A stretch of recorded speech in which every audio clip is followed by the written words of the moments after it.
you were building a team to manage the success of a new trainer, what positions would the team consist of? So even if the trainer stays as a one-man band, the trainer needs a team in terms of referral network. So every trainer needs to know a brilliant physio, brilliant osteopath, a brilliant counsellor, like all the people that would help them support. You know, one thing I did when I was a young trainer is I thought I could solve every problem, and to be frank, it's bullshit. You can't solve all people's problems. If you're sitting there thinking, do you know what, I genuinely think this client needs to go and see a back pain specialist or a counsellor, it would be unethical for you to keep training their client when they need a different specialism in their life.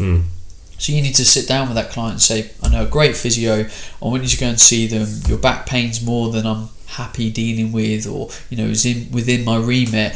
Go and spend like 2 weeks with them and then come back to the training. Or maybe we'll see the physio while you train with me, but we'll do some lighter stuff. Maybe we'll do swimming twice a week, and then we'll just do some upper body work, and we'll make sure, you know, we're not stressing the back, we're sitting you down, all that kind of stuff, and you make the appropriate changes. So I think that's very important.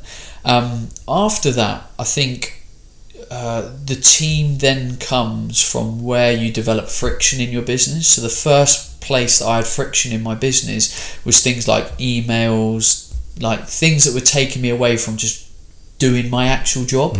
So that's when I got a PA, and I got a PA to help organise my emails and just liaise with people and just bring everything together. So it might be that a personal trainer gets to a point in time where they have a PA for like literally an hour a day, and that helps with leads and helps organising their time and all that kind of stuff. And really, if you pay a PA £12-14 an hour and you're earning £25-30 an hour, then you've already created an efficiency in your business.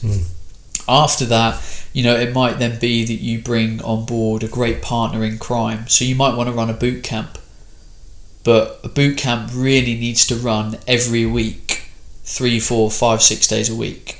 You're not going to be the guy or girl that can do that all the time. So it might be that you set up a boot camp with someone else. So they can run a couple of sessions a week, you can run a couple of sessions a week. When you're on holiday, they can cover you, and vice versa. And you can make more of a success of it, because, you know, for example, a male and a female team could work really well, because most men would probably quite like to be trained by a guy, bit more macho, that type of training. Most women would probably like to be trained by a woman, especially initially, because it's safer. They feel more comfortable. So it's about just looking at your business, saying, where do I need to go? Let's look strategically at the finances. So for my example, it made sense for me to get a PA, because then I can spend more time doing what I need to do and actually bringing in, you know, more revenue and coaching clients. Focusing on what you're good at. Yeah, and then probably another thing that might support that is your finances, like get an accountant. Don't bother doing your own accountancy. Second like, you know, just most trainers are not going to be good at numbers. So just get a bookkeeper, you know, pay that £1,000 a year or whatever. It's going to be well worth it. So you can just get on and do what you want to do. The last thing you want to do is get to a Sunday at the end of the month and go, oh, I need to sit down and do my books. Oh man, just give it to someone else and go and have a pint. Yeah, horrible. Yeah, my first business, first time being self-employed, I did exactly that. Left it to the end of the year, and then you're going through receipts. Then you realise you haven't kept all the receipts, and it's horrible, isn't it? But no, don't do that anymore.